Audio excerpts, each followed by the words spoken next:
I'm Judith Savage from PwC. I'm the innovation lead for PwC, and we work on a lot of different innovation programs that we run.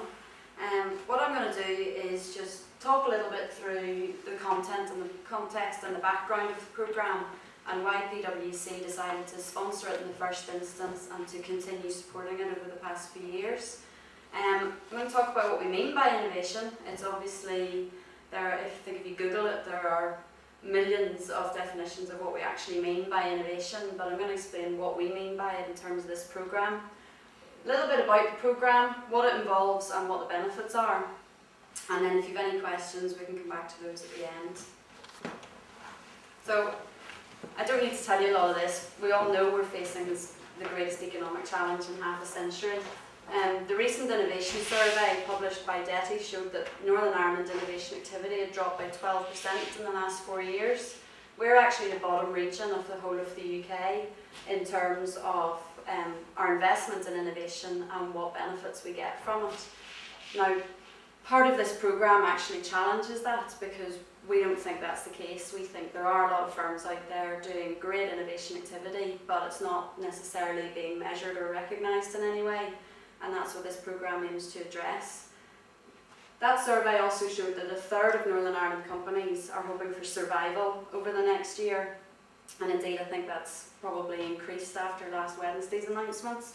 But what we're trying to say is, we know that money is really tight, but it's at times like these that you actually have to invest in doing something radically different. Firstly, to survive, and secondly, to actually grow and make a profit. The IREP report, I'm not sure if everyone's familiar with that was published with Richard Barnett last year, talked a lot about the economy and how dependent it was about innovation. Talked about greater spends specifically in the service sector. Innovation is traditionally research and development. People associate it with men in white coats, but actually it's a lot more than that. And what we've tried to address with this programme is service innovation, process innovation, doing something radically different and measuring the impact of that. It talked a lot about innovation communities as well, and I think that's a really powerful tool and something that came out of the pilot programme that we ran about how organisations from same sector and cross sectors can get together and actually share ideas and build an innovation community within Northern Ireland. So the rationale in the programme is obviously the need for the private sector. We developed this programme along with C4C several years ago, and it is applicable across public, private and voluntary sector, but at the minute we're very focused on private sector companies, primarily because we have to grow that on the back of the public sector cuts that are to come. What Northern Ireland companies are struggling to really do is differentiate themselves. And in times like this, it becomes even harder. And again, Adrian touched on the accreditation side of this programme, and that's what it does. It is a differentiator. It proves that you are innovative in what you do and that you measure what the impact of your innovation is. There's currently no other way of measuring innovation. Even the most innovative firms in Northern Ireland, if I use Bombardier as an example, they are innovative, that's what they do, that's what their business is, but even they don't have any way of measuring it that they can say this is the outcome. And all the current innovation programmes are only R&D focused at the minute. So what is innovation? This is our definition of innovation. The managed effort of an organisation to develop new products, services or ways of working which deliver new value. And I think that's key. It's not just about new products, it's about services and ways of working. And obviously it has to deliver new value or there's no reason for doing it. This brings me on to the programme. It's essentially an approach to support and measure innovation. This was initially commissioned by DETI 2 years ago, is that right, Adrian? As part of the NI Regional Innovation Strategy Action Plan. And the remit was given to Centre for Competitiveness. It was supported by Invest NI and PwC. And our remit was to essentially create a programme that was applicable across 3 sectors that would support innovation within organisations and to provide a differentiator for them within the market. It focuses around developing processes that will make it sustainable. So even for companies that do develop new products and are incredibly successful on the back of a new product, it's about making that sustainable, looking at how you manage your intellectual property, how you idea generate and how you manage your ideas, and a number focuses on 9 key areas and what you need to do to make your whole company innovative.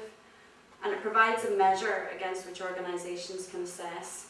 So the accreditation part, which is where C4C come in, will essentially come along and say, you have made significant progress and you've actually reached a certain level that you can be accredited to. About 18 months ago, we ran a pilot programme. Initially, C4C mainly did a lot of research of existing global innovation tools. We narrowed it down to 4, one from Singapore, one from IBM, one from Germany and one from Canada. And we deployed those on 19 local SMEs. It was supposed to be 20, but one of the organisations had to pull out.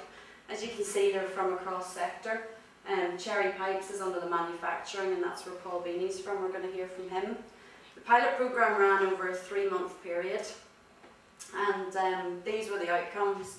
Now, obviously, with 3 months, we weren't expecting massive results. What we were expecting was feedback on how IBM's innovation tool would work within Northern Ireland companies and what their process was like. And what we wanted to do was design on the back of that a programme that was A, applicable across all sectors, and B, within the Northern Ireland context.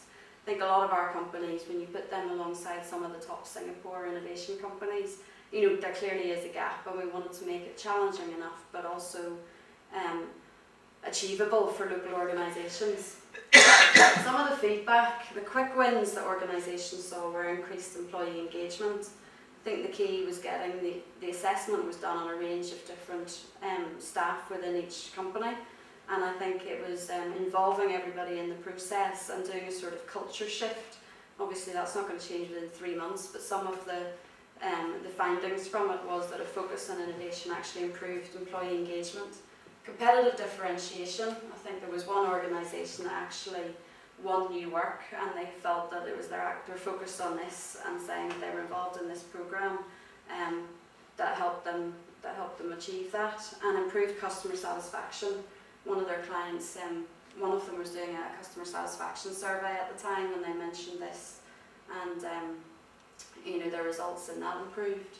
Of the 19 companies involved, everyone wanted to be involved. They all said that there was an appetite for this. It was something they wanted to focus on. It was something that they felt they needed a little bit of help and support with, because innovation is such a broad term. They needed a bit of help in defining it and including it in their strategies and creating KPIs around it, and in actually investing in certain areas that were applicable to them and not just broad across the whole organisation, and measuring the outcomes of that. They all said they could see themselves achieving investor and innovation accreditation, and I think on the back of the pilot programme, none of them would have been at that level, but that was after 3 months. This programme is a sort of 12-month programme, and we envisaged that all of them would be able to achieve the lowest level of accreditation at least. 4 of the 19 considered themselves to be a little bit more mature in their innovative thinking and would be aiming for the highest level within 2 to 3 years. If you think back to the Investor and People programme, that was 14 years ago that was launched, and this is a similar, it's a different programme in that obviously it's innovation and there's the programme itself is different, but the concept whereby it becomes a recognised standard, initially it's a differentiator because you're one of the few to have it, but as we get more and more companies involved, it will become a standard, not only for companies but through supply chains. And we're talking to Tesco, for example, for the agri-food sector, and is that something that they would recognise, that companies have invested in innovation and is therefore a differentiator from companies that don't. So this is where we see the programme being over the next few years, and obviously this is just the phase 1 rollout.